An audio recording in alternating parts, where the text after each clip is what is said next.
Have you ever eaten a really good meal and as soon as you get up from the table, you don't feel full? Well, that is the feeling of going after the goal, achieving the goal, and as soon as you get it, you're already reaching for something else. And I know because I did it too. You climb, you climb, you climb, you achieve, you achieve, you achieve. And girl, I woke up in my own life feeling the most disconnected ever and wondering how I even got there. So if you've been in your life for a long time, chasing, chasing, chasing, and as soon as you get close to the goal, you're moving the finish line even further. I want you to sit here with me because I think we've been pointing at the wrong suspect. If you're new here, I'm Erica Prevail, and my whole channel is about helping you make sense of the things you have already been noticing about modern work culture, your life, and living well or lack thereof. And if you've been following along in episode 1, you know in these 6-part series, we are going to be putting one suspect on the table each episode and investigating, is it really the problem or just something that we're blaming? And in episode 1, we investigated the job. And here in episode 2, we have a new suspect. And by the end of this video, you're going to understand why that never full feeling keeps coming back no matter what you do. And you're also going to understand why it's not necessarily a flaw in you, but something that you've been handed. And once you see it, you're not going to be able to unsee it. And that's exactly the point. So just sit right here. We're going to start some investigating.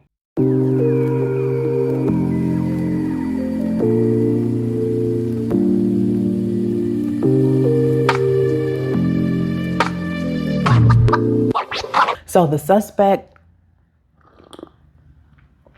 that we have on suspect number 2 is here, and I just finished the investigation for suspect number 2. So I thought I would just log in, not log in, look, I have work brain. I thought I would just turn the camera on and go ahead and talk to you about it since I just finished the investigation on suspect number 2. So we're going to get into it. And I feel like in my investigative report that I have here, the reason why for suspect 2, the reason why no one points at suspect 2 and says, this is what it is, because it doesn't really look like a suspect. It looks like who we are. So when the thing we blame about our lives, when our lives start feeling disconnected or unfulfilling or something feels off, or, all the terms that we say, all the terms that I say, when we start to think that way, one suspect that we seem to blame is the bigger goal. Like, we go after the bigger goal, the next goal, the bigger achievement, the next achievement, and going after that one more thing, just one more, just a little bit more, just you know. So suspect number 2 is the bigger goal or the bigger achievement. And going after that thing has become such a part of you, such a part of me it had became, that you never question it. I never question it. But that's exactly what we're going to do today. We're going to question some things and we're going to investigate some things.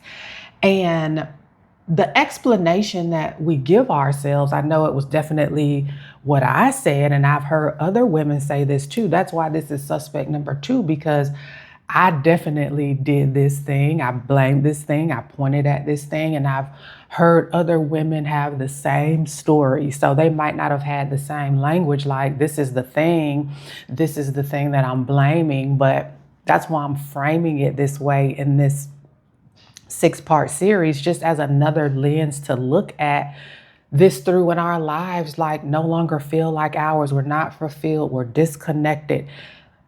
The thing that we often, the explanation that we say, it was definitely mine, was like, I'm just an ambitious woman.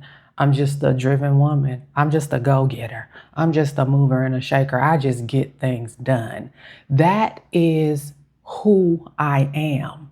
And that's real. That is who we are. That is who you are. That is who I am. I'm even 4 years into redesigning my life, I still am an ambitious woman. There's just something different about that, and we'll get to that deeper in the investigation.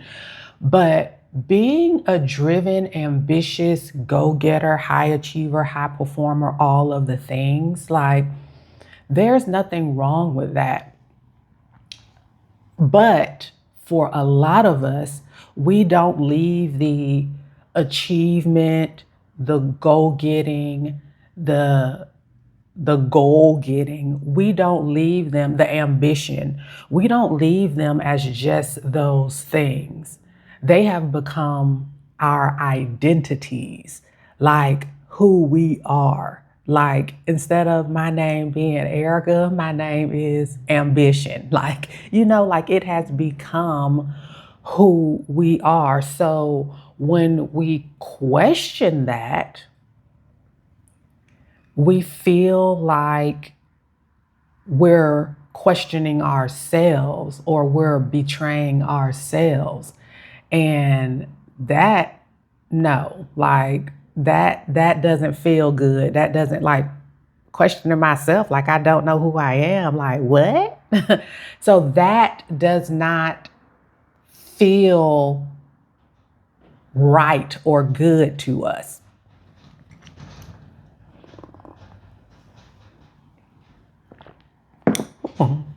I don't know if it's some maintenance people or something outside, but it was like some banging going on out there. So sorry about that. I tried to cut as much of mustard. I tried to cut as much of that out as I could. But when you say it's just who I am, being ambitious is just who I am, being driven is just who I am, I want to ask you, is it? Is it just who you are? Or is it something you've been handed? Is it something you inherited and never let go of, never put down, never investigated? And I know this again because this was me. So going after the next degree, the next certification, the next training, the next position, the next promotion, the next chair, president of your community organization. Achieving at one level was never enough. So, personal story. And by the way, I'm selling a master's degree if you know anyone who want to buy one. Really, but not really, but really. So I have an MBA, like I got my MBA like over a decade ago.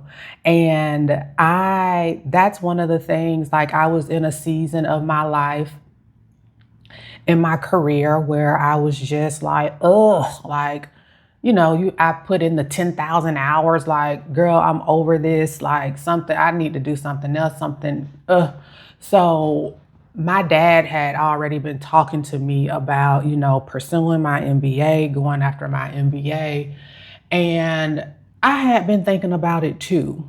And here's why I'm telling this story, because at that time in my life, I was feeling like a little bit unfulfilled in my career, like wanting more, needing more, like again, looking for the next goal.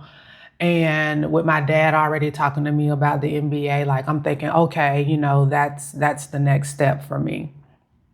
Even in my mind, I kind of knew that at the time, over a decade ago, where I saw the trajectory of my career going, I was already like a few steps from like that next promotion. And I was going to be able to get that promotion without an MBA. But with my dad lightweight pressuring me and then having my own ideas around what this degree could do for me, potentially, maybe, who knows. I went and got the MBA, and I was telling myself at the time, because deep down I knew that like I really didn't need an MBA to get the next promotion or maybe even the next several promotions. Like it just wouldn't be required, because at the time, like even my leaders, I'm trying to think back. I know my direct leader did not have an MBA, but I even think her leader didn't have an MBA. So I knew like the next couple of steps didn't require an MBA, but here I am thinking it can give me some advantage in some way. So I got the MBA, and it is now, fast forward, I don't know, 12 years.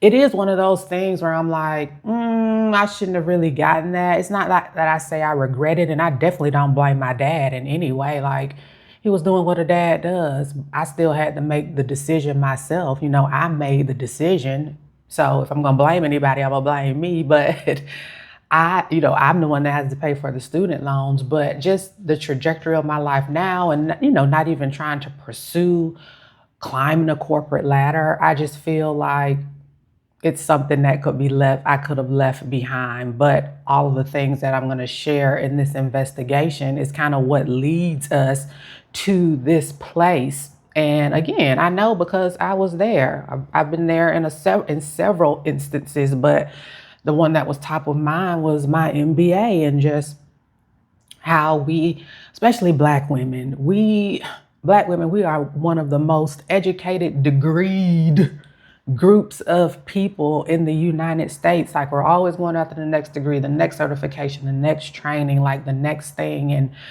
I oftentimes believe that we're going after those things not really because we want them, but for a variety of other reasons. That's why I always joke with my friends now, like, girl, if you know anybody who want to buy a master's degree, like an MBA, I got one for sale for them.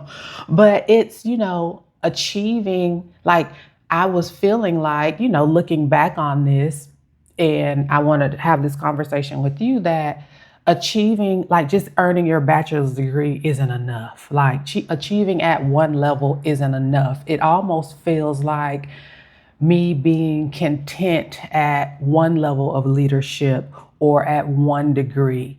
It almost felt like it wasn't allowed. Let me know if you felt that way down in the comments. Like, just being content is not allowed. Like, you have to always be like climbing, going after the next thing, almost if you want to or not. Like, just being content with your level of leadership, your career, your degree, whatever it is, just isn't enough. And that's how I was feeling. Like, I had the internal pressure, all the things we've inherited. If you've heard my story, I've went into it detailed in other videos, so you can go check those out. But my own internal pressures, along with the external pressures, this pressure that I talked about, like my dad, but even society, groups, communities, all the things that tell us you just always have to be modern work culture. You always have to be climbing, going, getting, and it's not enough to just be content with where you are.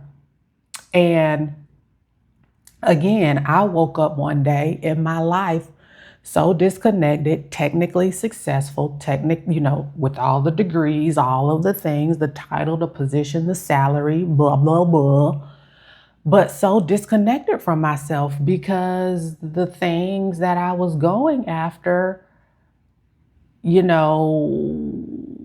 were really not fully mine. And that was like the telltale sign. That was the thing that made me look closer at this suspect when I was doing this investigation. So much of the drive, I had to think, and I want you to think too, how much of the drive that you have is really yours? How much of it did you actually choose? And how much of it was the expectation of someone else? Again, a family member, the world, society, culturally. How much of that drive, that ambition, that go get itness in you was your choice, and how much of it was someone else's expectation of you? I also want to be very clear, because I always feel like I have to put caveats when I do these kind of videos. I want to be very clear that there is nothing wrong with achieving. There's nothing wrong with success. There's nothing wrong with the degrees, the education, the certifications, the trainings, the promotions. There is nothing wrong with ambition. Again, I have completely stepped away from this way of thinking, redesigned my life, and I'm still an ambitious woman. There is nothing wrong with ambition. There is nothing wrong with going after the things you desire. There is nothing wrong with having higher goals for yourself. I'm not saying there's anything wrong with that, and I'm not telling you to stop doing those things. But it has to be something that you are choosing. They have to be the goals you want, the desires you want. The ambition has to be you driving it. It can't be what society has given you, society driving the ambition, what your parents taught you. Like having that rule that's either spoken or unspoken, because sometimes it could be both. That rule of being content is not allowed. Being content with where you are, with the level of achievement that you have, is not enough. It can't be going from that rule, because here's what I know from, again, living it. And again, if you're watching this video, you've probably lived it too. Here's what I want to tell you. When you achieve from someone else's expectations, you will get the things. Most of the time, you will get the things. You will earn the degrees. You will earn the certifications. You will get the promotions. You will get the raise. Like most of the time, you will get the things. I got the things. I earned the things. But at some point, it stops working. Like it never feels you, because those things were never truly your genuine choices. And that's the message that I want to send. Let me know if you can resonate with this down in the chat. And if you're still watching at this point in the video, I want you to put the pencil emoji down in the chat for me, so I can know that you're still watching at this point of the video, because we need to start writing our own goals, our own desires that are internally ours. So when it comes to the suspect in this investigation, the suspect number 2, who is the bigger goal isn't the answer. And again, not because goals are bad, not because achievements are bad, but because we've already proven to yourself, to myself, that reaching for the next goal, the next achievement, the next whatever it is, for the ones that we inherited, don't quite fill us up in the way that society, the world, our parents told us that these things would fill us up.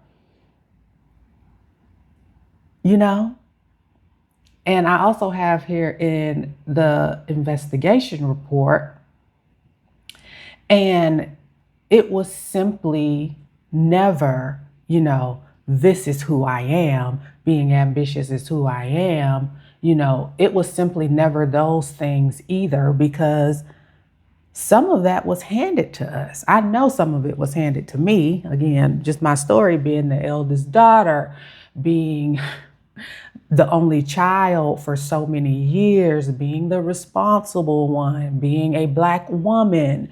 Like, a lot of these things were handed to me. Some of them are just who I am, but some of them were handed to me. So I think the suspect of the bigger goal is cleared. It's not the full suspect.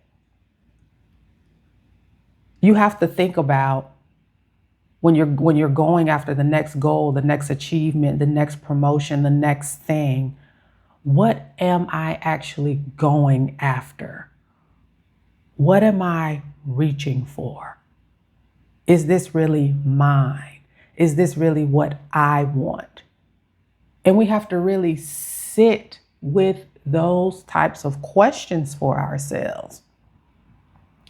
Because all of these things come with a cost if you continue to reach for and go after things that are not genuinely yours. Because I have in the report here, again, just from my own experience, you'll reach the next goal, you'll reach the next accomplishment, and then you'll keep resetting the finish line. You'll keep pushing it forward. You'll keep climbing after the next thing. And then you'll look up and realize years after chasing the next goal, after chasing the next accomplishment that you never chose to do in the first place, that was never fully yours in the first place. And you're tired, worn out, and not feeling fulfilled. That's what it will cost you. That's the price of not looking. That's the price of not investigating. That's the price of not questioning. But when you stop and ask which of these things you actually want versus which ones were handed to you, that you inherited, that society told you you should go after, you get something that reaching, that climbing, that go-getting never gave you. And that is the ability to build, to want, to create a life that is your own, that is yours, not what somebody else handed you, that is yours. And I also want to put out into it, it's never too late to do this. I am a advocate. That's why I'm having these videos on the life that you've built isn't the life that you have to keep living. It's not. You can make the decision today to start making different choices. I did 4 years ago. And that's why I'm just so passionate about this topic. And now doing this 6-part series where we're investigating these things that we often blame when our life no longer feels like ours, when we start feeling disconnected, when we stop feeling fulfilled, when we start feeling off, like all of the things. So the suspect of the bigger goal, he's cleared. He has an alibi. And what I want you to sit with, the question that I want you to sit with as we come to a close in this investigation is, if you stopped reaching, chasing, climbing for just a second, for just a moment, what would you have to sit with that you're trying to outrun? What's internally that you would have to sit with that you've been trying to outrun? That's a question that I really want you to think about. I really want you, if you're a journaling girl, I want you to journal about. And if you want to go even deeper, I want you to think about how many of the things you're actually going after right now, that you're chasing right now, did you actually choose? Make a list, think about it, journal about it, sit with it. You know, this is a question that you have to answer for yourself. Only you can answer this question, these types of questions. So we're clearing the bigger goal and the bigger achievement, because that's ultimately not the main number one reason that our lives don't feel like ours. We have to start investigating and digging deeper. And I have suspect 3. Again, I've written down 6 things that we tend to blame based on my lived experiences, the things that I've blamed, the things I've heard other ambitious women blame, go-getter women, driven women blame. So in episode 3, we're bringing suspect 3 to the table, and we're going to investigate suspect 3 as well. So like this video, let me know if anything resonates with you down in the comments, and you better come back for episode 3 so we can pick apart suspect 3 and do some more investigating. I'll talk to you in the next video. Bye.